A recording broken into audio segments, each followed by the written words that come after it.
Anger.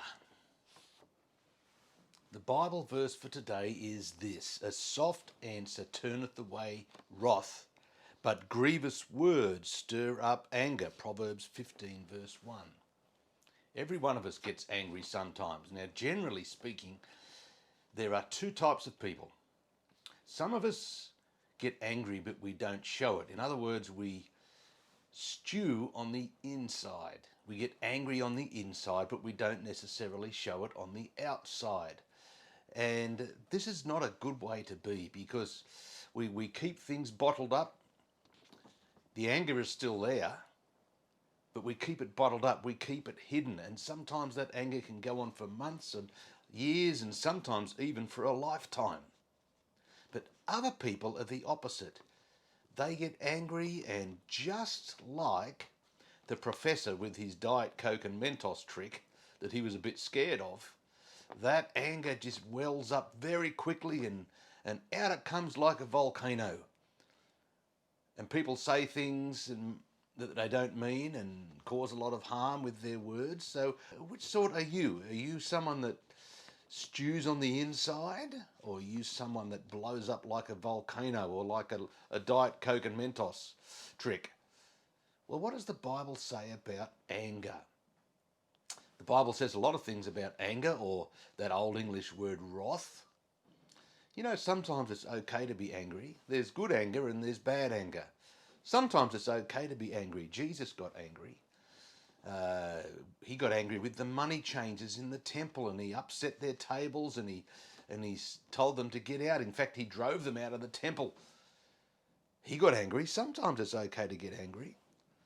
In fact, the Bible says, whosoever is angry with his brother without a cause shall be in danger of the judgment. So sometimes there's a cause to get angry. When is it okay to be angry? Well, again, in Ephesians 4, we read this: be ye angry and sin not. Let not the sun go down upon your wrath or your anger. Sometimes it's okay to be angry.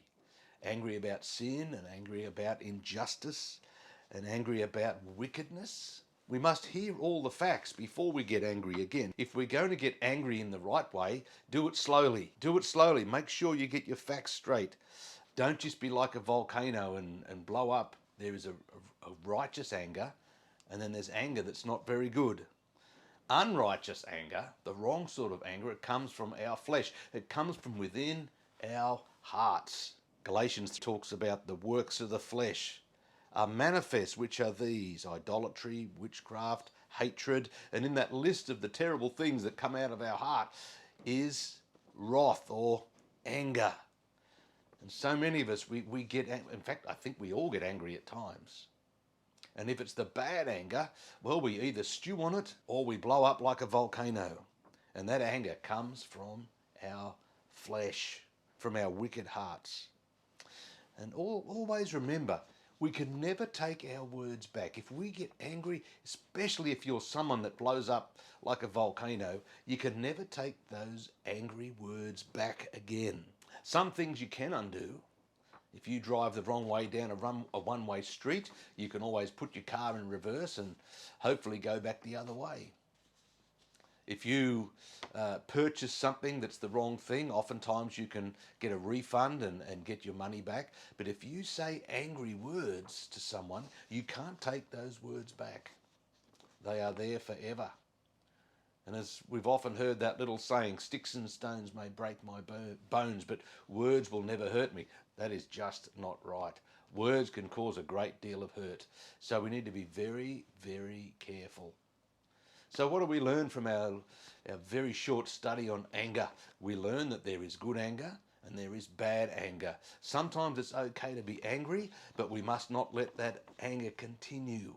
And if we are going to be angry for the right cause, we must be slow to anger. But if it's the anger that comes from the wickedness of our hearts, we must let God deal with that. And we must let God control our anger, because we can't. We cannot do it. Only God can do that. Well, until next time, see you then.